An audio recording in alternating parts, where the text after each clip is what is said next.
We're back here on WMLN 91.5 Curry College Radio. We're joined here live in station by Scott Pioli. Jack, you can, of course, introduce him real quick and unmute that mic so he can hear us. Jack, go right ahead. Yeah, Scott Pioli, thank you so much for joining us. I know it's been a long time coming. We've been in touch, and we finally found a day, and just super excited. I think all three of us are just super excited to have you. But, for the listeners, I think it's just important that, we run through just quickly. I mean, NFL executive, NFL Network analyst, National Women's Soccer League, Boston Legacy investor, 3-time Super Bowl champion, 5-time NFL Executive of the Year. Scott, again, it truly does mean a lot for us, for you to be here. So thank you so much. We really do appreciate it.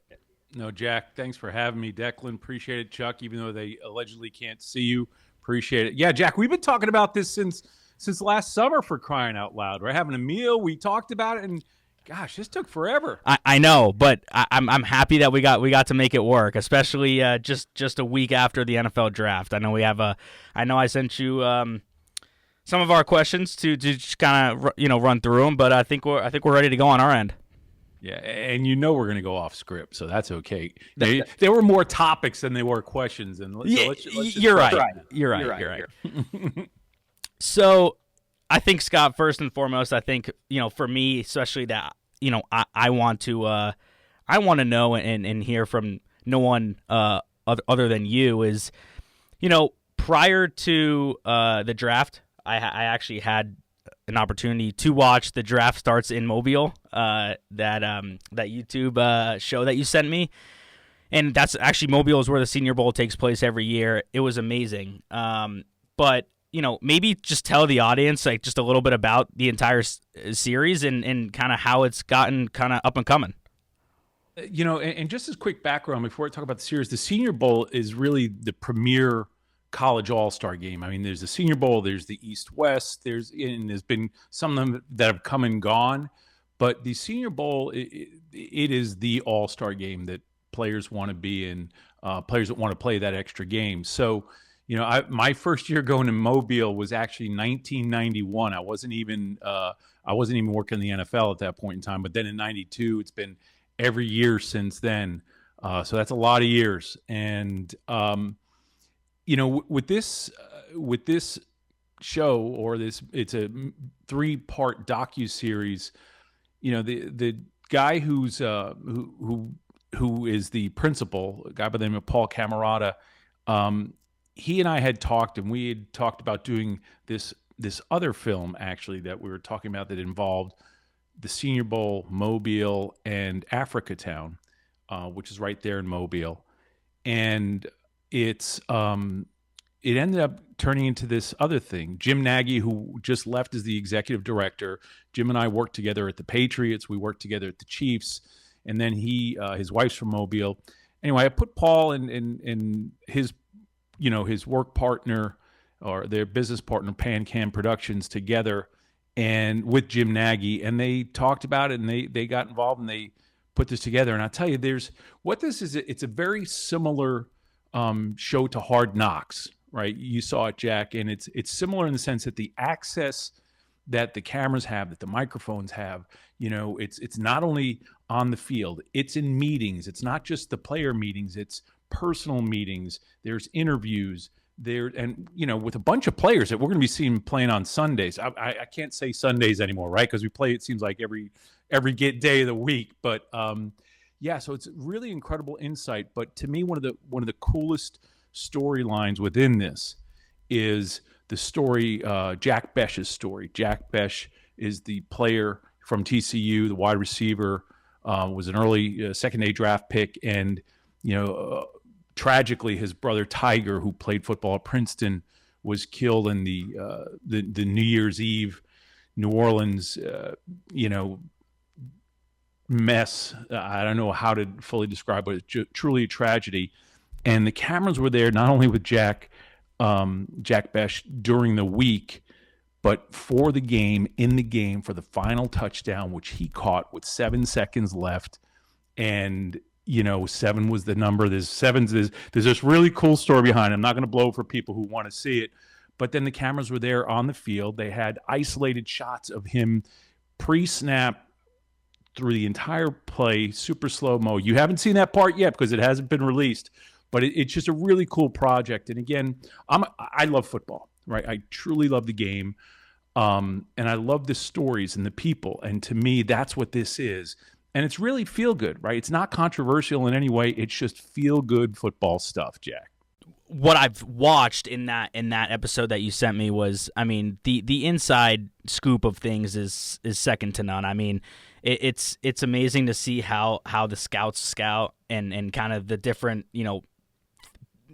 points and pieces that they pick out from every individual who's actually at that Senior Bowl, whether it's on the field or off the field. But yeah, it's truly incredible. I mean, a lot of work goes into it, as you know. But Declan, you got something to say? Yeah. So basically, we do this called the draftathon, and so we basically go from 7:30 to 12, basically covering every pick of the draft. We have every single person that's in like the station, every person that like works in here. We had about like 8 people on it, and yeah, so we do the draftathon. And I was like wondering, since you're a great like NFL like executive, being in the draft room when the commissioner walks into the station and like opens the draft, like what's the whole like experience like? Yeah, well, the draftathon sounds really cool. We didn't have anything like that when I was in college. That now I'll just say, is it just straight draft, serious ball, or are there college age beverages served? Or, I mean, how are you guys rolling in that? I'm just curious. Tell me a little bit about your draft. Before I talk, I want to hear a little bit about your draftathon. Yeah, no, so it's a really cool experience. Us members of the sports department all come together in the studio, and we have different TVs that we're all watching. We don't have any beverages, no beverages allowed in the studio, so it's strictly business, analyzing the draft, the picks, and whatnot. It's a really cool experience, and it's just a great group of guys who come together and just watch and analyze. Well, that's cool. Well, just to be certain here, there were no beverages ever in any of our draft rooms either. So I like that you guys are taking it seriously like we did. But Declan, to answer your question, it's there was always this really cool energy and excitement. People talk about are you stressed? Are you nervous? And I think the way that I was raised in this game and kind of in life, right? If you go into something and you feel fully prepared, knowing that it's not going to work out exactly as you planned, but you have done the work, you're prepared, you've thought about possible contingencies, there's this excitement because at the end of those 3 days, Declan, that your team is going to be better in a lot of different ways. And it's not only that it's going to be better right now, it's going to be better in the future, right? Because you've got players that that you're going to develop. So there's this energy. I've always talked about how it's so perfectly timed now that it's in April, right? Because April is this season right now where, I don't know, I know you guys are in Massachusetts. I'm in Massachusetts too. There's sunshine right now. It's beautiful blue skies. It's spectacular.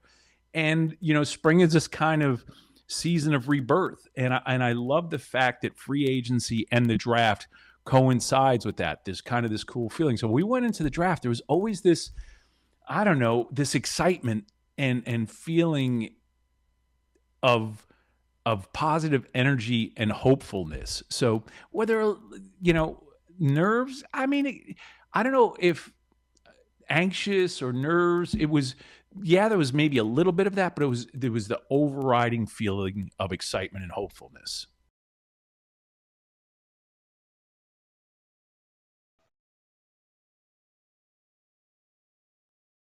One.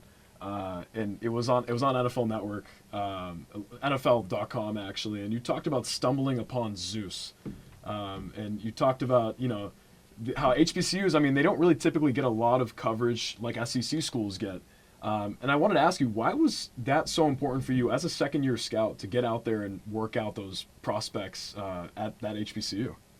Yeah, no, I absolutely love this question, and I appreciate it for a number of reasons. As a football historian, and again, I just love the game and the stories from my childhood. And I was born in 1965. No jokes about how old I am, but in the late 60s, early 70s, there was this influx of players in the NFL that had come from the AFL. The Chiefs, the Raiders, all the AFL teams had done a great deal of scouting and filled their rosters with a lot of HBCU school players. And I was always curious because there were schools that, being a Northeasterner, that you didn't hear a whole heck of a lot about. You heard about Notre Dame and USC and Syracuse and Penn State, but you didn't hear a whole lot about Delaware State. You didn't hear a whole lot about Norfolk State. You heard a little bit about Grambling because they were such a great program, but there wasn't a whole lot of information about Prairie View or South Carolina State. So, I was always intrigued about the HBCUs and how many players were not just in the league, but they were great players and ended up in the Hall of Fame.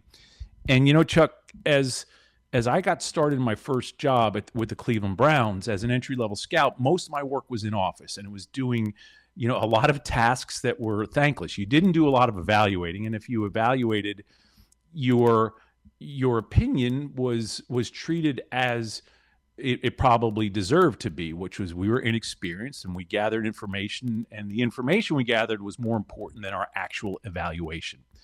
But when they first decided to put me on the road, they gave me two big schools. They said, okay, we want you to go to Pittsburgh. We want you to go to West Virginia. They sent me to a game at Michigan. And then they said, okay, we're going to put you on the road for the first time. We have a bunch of schools that are HBCUs. They're small schools. We need you to ferret out some of the talent. We had area scouts that had gone to those schools. So I started up in D.C., or actually maybe it was Delaware State, and I ended up hitting Virginia Union, Virginia State, Howard, all these schools. And as the year went on, we had to start doing player workouts as we got to February. And I was sent with another scout by the name of Brian Adams. And there used to be, this is how archaic scouting was back then. And this is, again, is 92, 93. We used to have this thing called the black box. And the black box was this timing device. But the timing device had these clips that attached to the box, right? And a long string, like a plain thread string, that was clipped onto a piece of either the shirt, the T-shirt, or the shorts that the player was wearing. And they had this certain distance to run. And the timing device, it was so sophisticated because it was accurate in terms of the time. Anyway, went down to South Carolina State in Orangeburg, and we were down there to work out a running back and a defensive back. And as we got there, we went into the gymnasium. And again, this is in the late winter, early spring, and we had to break up a basketball game to do this timing thing. It was late afternoon, early evening, and this one guy, I'll never forget, we break up this basketball game in the gymnasium where we're going to do the workout on a hardwood floor because, we wanted to do it on a hard surface to try to get some consistency. And we break up the game, and as we're setting up the cones and the tape and the box, there's this massive human being that pushes himself out of this folding chair, starts walking towards me. And when I tell you he's massive, he's massive. I'd been in the NFL and I'd seen big people, but this guy was extraordinary. And he comes walking up to me, says, I want to work out too. And I said, what's your name? I kind of look at him, what's your name? And he tells me, Zeus. I'm like, really, what's your name? And he tells me Orlando Brown. And remember, we're talking about the original Zeus, the original Orlando Brown, not this young buck who's playing now. And I'm sorry, I don't have you on my list. And again, this is getting to be too long of a story, but he essentially scared me into working him out. And what we did during the workouts, though, is we would do these timing things, but when we saw something, I was like, Brian, we got to do some individual positional stuff. And thankfully, I had some offensive line coaching background, so I could do some workout stuff with him. And we videotaped this. Back in the day, we had a video camera. It was done on a VHS tape. And anyway, he had this incredible workout, and he was so raw in terms of his technique and his fundamentals, because back in that day, the South Carolina State passing program was everything was turn protection. And essentially, they would hop, turn, and then do zone blocking. And he didn't know much about the technique. So I started teaching him the technique, and he picked it up quickly. Anyway, long story. I'm sorry to get so excited about that, Chuck, but we ended up signing him as a rookie free agent. We also signed a center out of Florida A&M that year that we had worked out, Wally Williams, who was a terrific player. And that was my first work experience at HBCUs. And again, I've always been fascinated by the HBCUs because it's a much there's a history that I encourage you, the three of you, and anyone listening to this, to take a look and understand the reason and the story behind why we have HBCUs and what they're all about. Yeah, and think about this though. I mean, I think I wrote this in the article. I can't remember exactly what I wrote, but at Jackson State in 1974, they had 3 Pro Football Hall of Famers on that team. Walter Payton, right? They had Jackie Slater, who was offensive tackle, and the third, why am I blanking on the third? Help me out here, guys. It was Robert Brazile. That was the other one. I'm sorry. Yeah. That was the other one. Lem Barney was older. But yeah, think about that. 3 Pro Football Hall of Famers on the same roster. Wow. You guys should fire me or deduct points for not having that off the top of my head. I want to talk about your involvement with the Boston Legacy, was Boston Nation. Now obviously Boston Legacy. I just want to talk about your involvement and what's looking over 2026 season. And I don't know if this is right that they sold out for the first game. I think that's right. I don't know if I heard that right. That's when sold out for the first game. There's a chance. You know, I don't know that for sure, but yeah. So we're my wife Dallas and I. We're a part of the. We are investors, small minority investors in the franchise. And as you see, I'm wearing Boston Nation. That was our original name that got scuttled. We are now Boston Legacy FC, same colors and everything. But yeah, we start play in 2026 next year, and the ownership group is fantastic. And I had gotten connected with them through Jennifer. From Jessica Berman, who's the commissioner of the league and a really dear friend of mine. She connected me with Jennifer Epstein and Stephanie Connaughton and Amy Danoff and Anna Palmer, who were the 4 principal owners.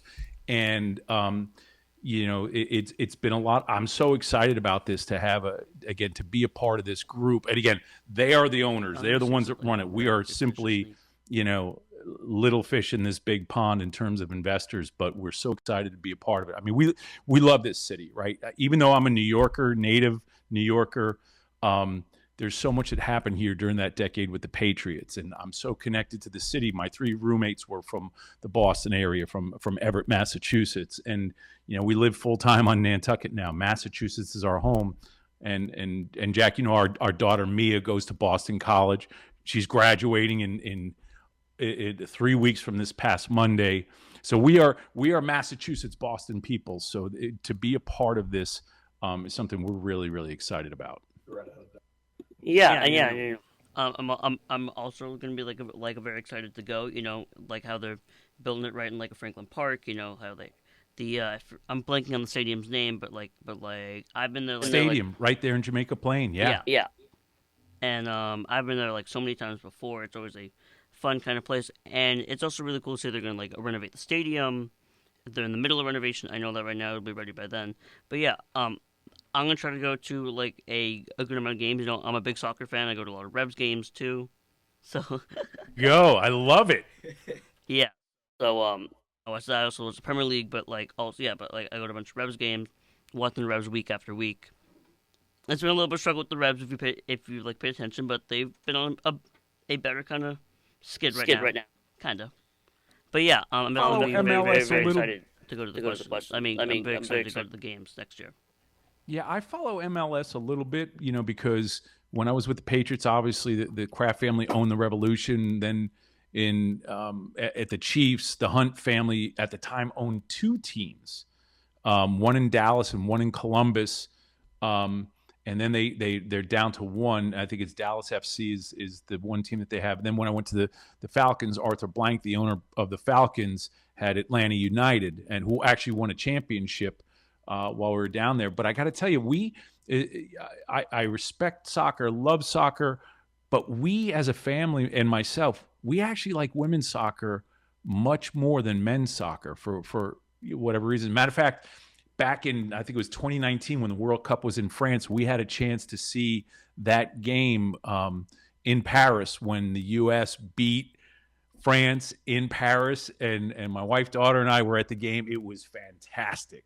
So we are much bigger, women's soccer fans than men's soccer. We feel the same way about basketball too. We love women's basketball, and we're big fans of women's basketball as well. It's great to hear that you're an investor in this. I mean, it's amazing for the city, and it's just amazing for you guys, like, what you're doing with soccer and just more sport organizations in general. It's amazing. But I think one thing that I really find interesting when I was sitting here during Draftathon watching the draft, I wanted to ask you, obviously during the combine, you know how fast a player can run, you know how high they can jump, you know how strong they are.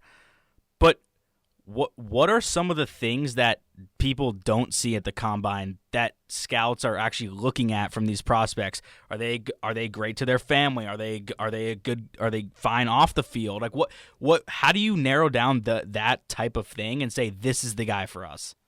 That's a great question. And I think you have to understand what your core values are and what your principles are. Right. And you need to bring players in that are obviously very talented, very skilled, but that they also they fit into your scheme physically, but they also fit into your culture emotionally and mentally. Because once you get them, you need to have them motivated every day and then motivated on Sundays. You need to know who your leader is, who your head coach is, and make sure that you're bringing that coach players and the assistant coaches players that can thrive in your culture, in your developmental plan.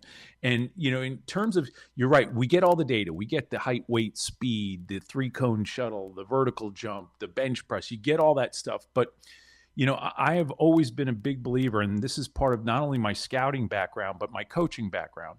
There's certain things that you can see in practice and on film that you have to pay attention to. Perfect, for instance, would be, there's certain players who you put them in the weight room and they can lift weights all day long, strong as all get out. But when you see them on the field, they don't necessarily play strong, right? There's a lot of strong people. You don't see explosion until you see them engage physically with another human being, not just a pile of iron.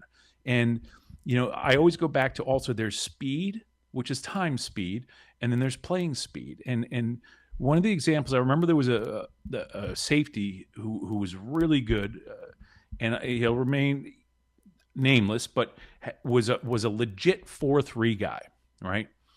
Big, tall, lean, could run, rocked up, and he was a 4-3 guy. But when you watched him play, and he had to see the play unfold, process it, and then react to it. The other thing was his build. He was high cut, high hipped. So when he had to change direction, if you go in a straight line and chase something, man, lights out. But football's a reactionary game. You have to be able to change direction, and not only change direction by seeing where a cone is, where you're going to do, a drill and do this. You have to see, process, react, and then you have to understand the speed of the other player and your own speed, and have that within you, the instincts within you to understand what the proper angle is. My point is, there are guys who can run 4-3, but they play at 4-6 or 4-7. Then there's people who run 4-7, 4-6, but because of their ability to key, diagnose, process, and react and be ahead of things, they're playing the game so much faster. So that's just one example that, yes, you want to understand their pure speed, their physical skills and tools. But football is this game of 11 interdependent relationships. And there's a dependability factor in not only doing your job, but understanding other people have jobs to do, and then being able to react off of all that. you also have this game where the playing surface is very different. Some games are indoors, some games are outdoors, some are on grass, some aren't on grass. Not all surfaces are the same. There's so many other elements and variables in the game that data is important. It's very, very important. But you also have to pay attention to the football players. When I used to go to school, I'll give a great example. Those of you that are Patriots fans, Matt Light. I saw Matt Light in practice. I saw him live and up close. Drew Brees was the quarterback that year. That was the team that went to the Rose Bowl at Purdue. In practice, I was able to see Matt Light's authentic and genuine energy, his work habits, his work ethic, his interaction with teammates, and how people responded. I got to see what kind of leader he was. I knew that he was going to be a fit for our program because as he practiced and did things, there was no job on the field that was too big. There was no job that was too small. And he wasn't just smart because he went to Purdue. I watched him get coached, and when he made mistakes, he didn't make the same mistake twice. That tells you a little bit about intelligence. And it's an amazing example. I mean, it's real world. I mean, that it's something you experienced. But I think also from us three growing up Patriot fans, and this was, when you weren't working for the Patriots, but for a guy like Chris Hogan, when he does the introductions, he says Penn State lacrosse. Like how does a guy like that hit your draft screen or just something like that? Like how does Bill find a guy like that?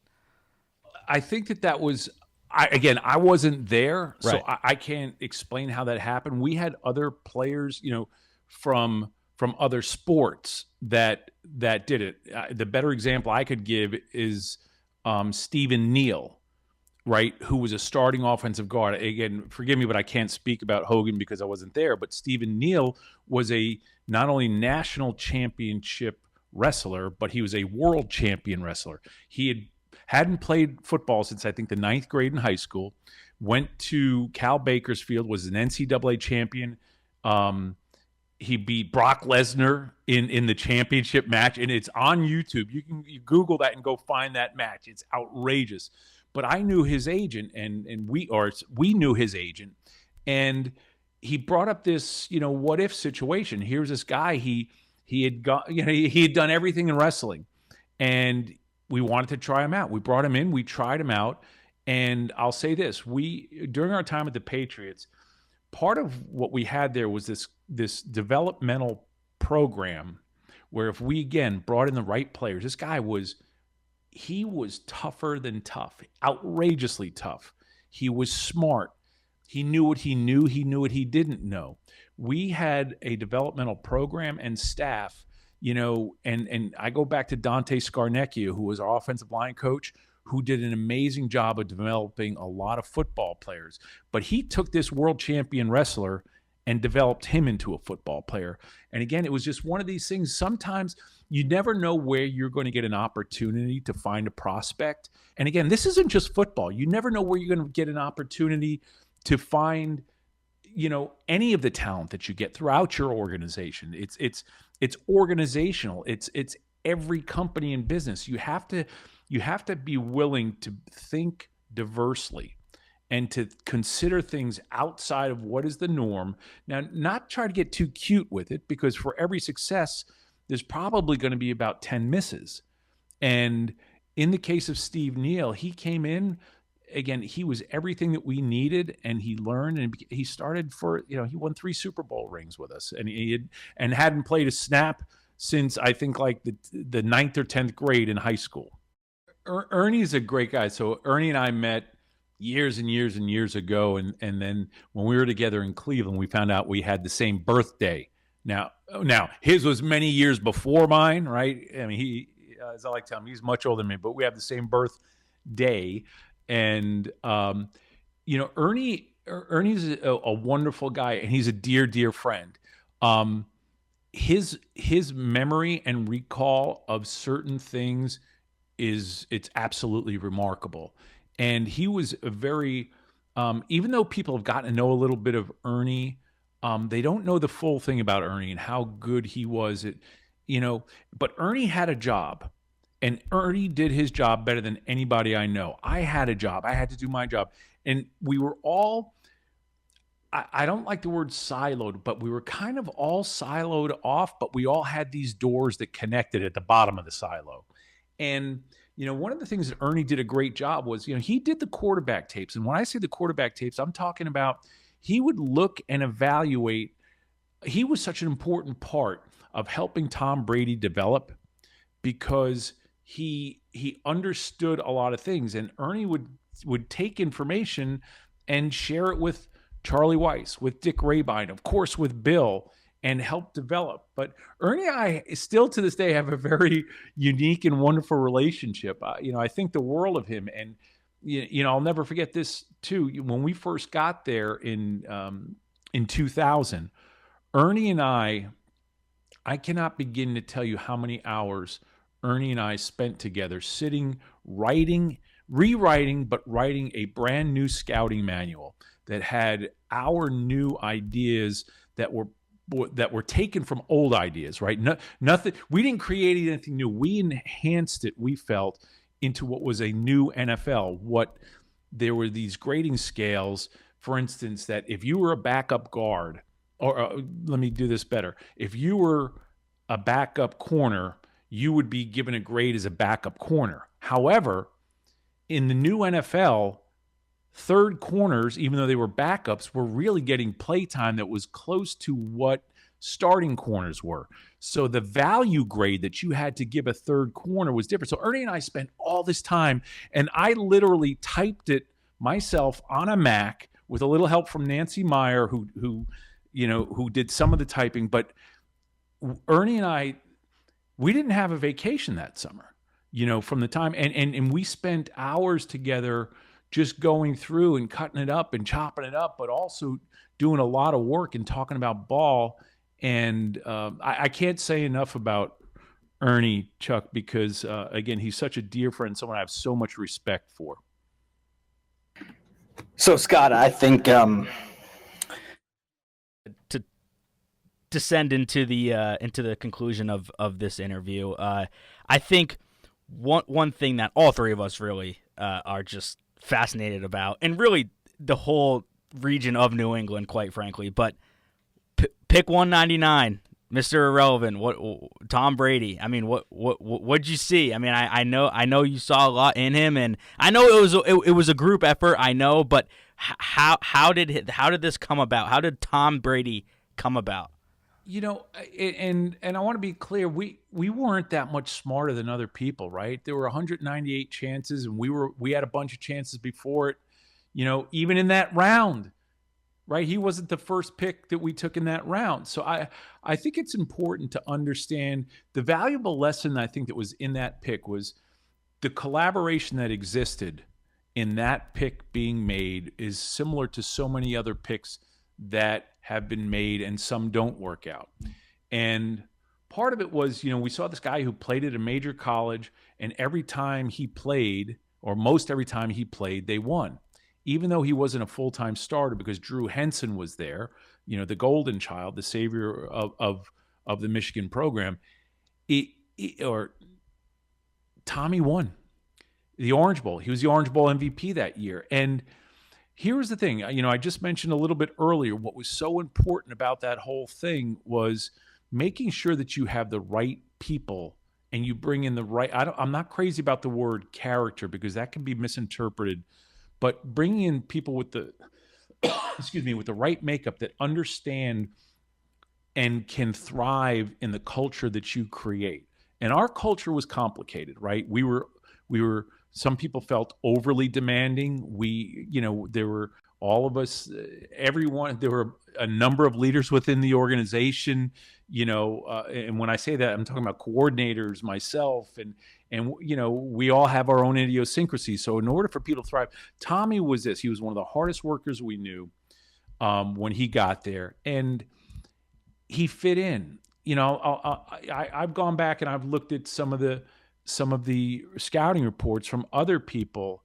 Again, I'm not a big fan of revisionist history, and the truth is, if we thought he was that great, we wouldn't have waited until 199, right? Sometimes you wait to pick a player because you know that your intel tells you that the player is going to draft to a certain spot. That was not the case in this, right? We were filling needs, and we were drafting players at other positions because we had transitioned to not only we were trying to do some combination of best player available and our own needs.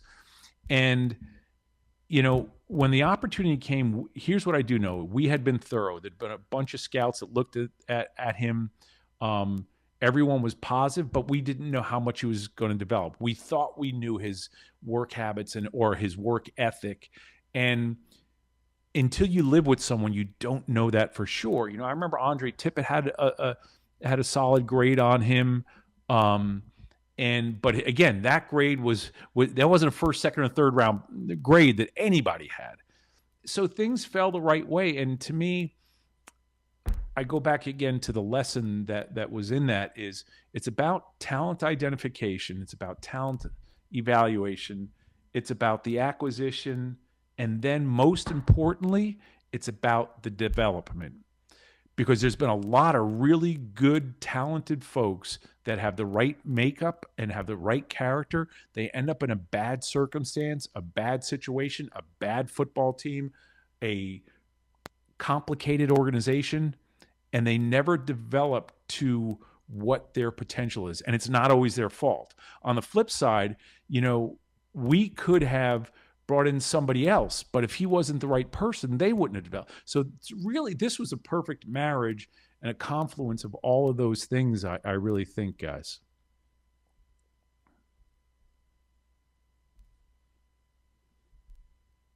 Yeah. I think lastly, Scott, or do you have something else, or are we just gonna close? So I think lastly, Scott, just real quick. I mean, mom and dad are listening, and they what do you think of restaurants serving Heinz ketchup in Heinz ketchup bottles, but they're not? It's not actually Heinz ketchup. Let me tell you what, it should be illegal. All right, I want to start there because this is not a lightweight dupe we're talking about here. I'll just say I've got this, you know, I won't get into the details, but I've got this friend David who sends me emails every once in a while, or I mean, you should say text messages of some of his solutions in finding counterfeit Heinz ketchup.